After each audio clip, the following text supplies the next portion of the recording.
What's up, everybody? Stacking Surfer here with another awesome video for you guys. Today we're going to talk about interest rates. Are interest rates staying the same, going up, or going down? What do you think? Well, I'm going to tell you today my thoughts on it, and I'm going to give you my reasoning behind it. So come on the journey with me. Hit it. Stacking Surfer. I think I'm your best friend. Balances in your bank instead.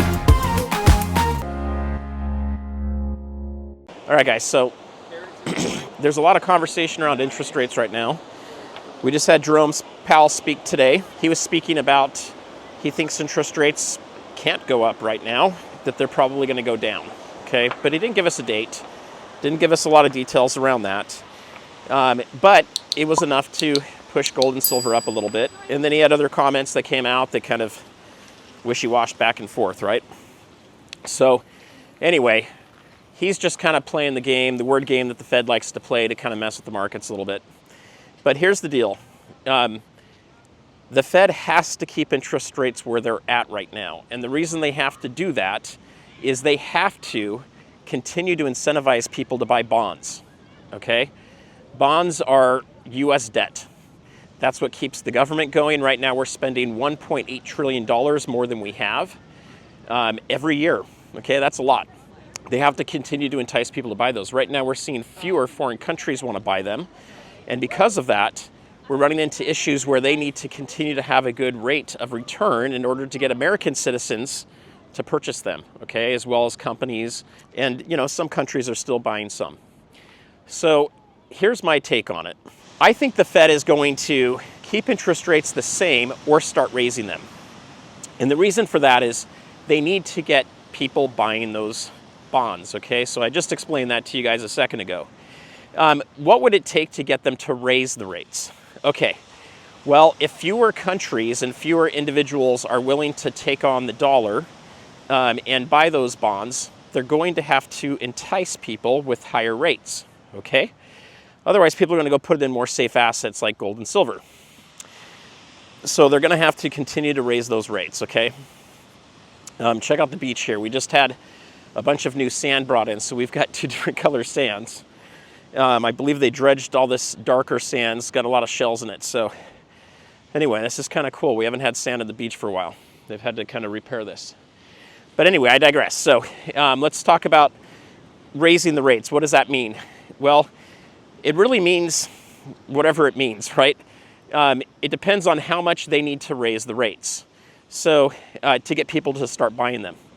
So it's really going to just come down to, are people buying at the current rate? Then they can keep it there. If they are not getting enough people to buy it, they're going to have to increase the rates.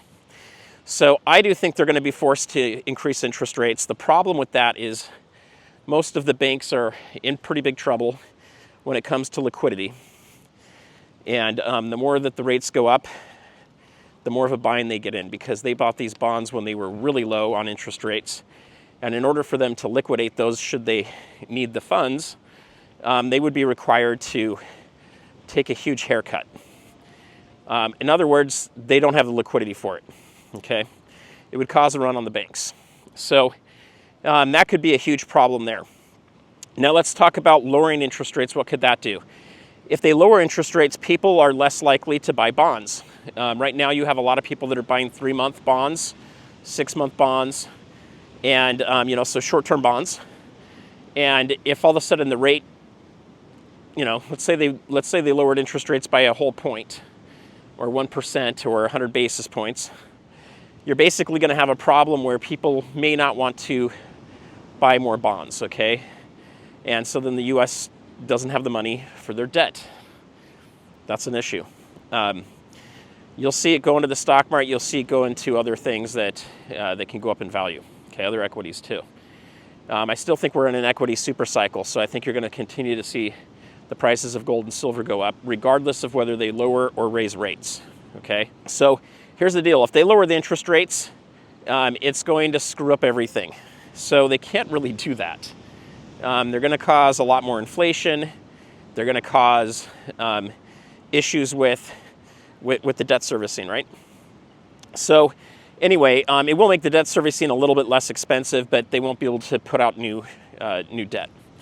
So honestly, I do think they are going to lower rates, but I don't think they're going to do it until September. And the reason I think they're going to do it then is for the election. Usually the Fed likes to help out the incumbent president a little bit, and so you do tend to see that happen. So I could see that happening this time around, and I think we're going to run into a situation where they're going to lower the rates a little bit there. The question is, will they raise rates between now and then?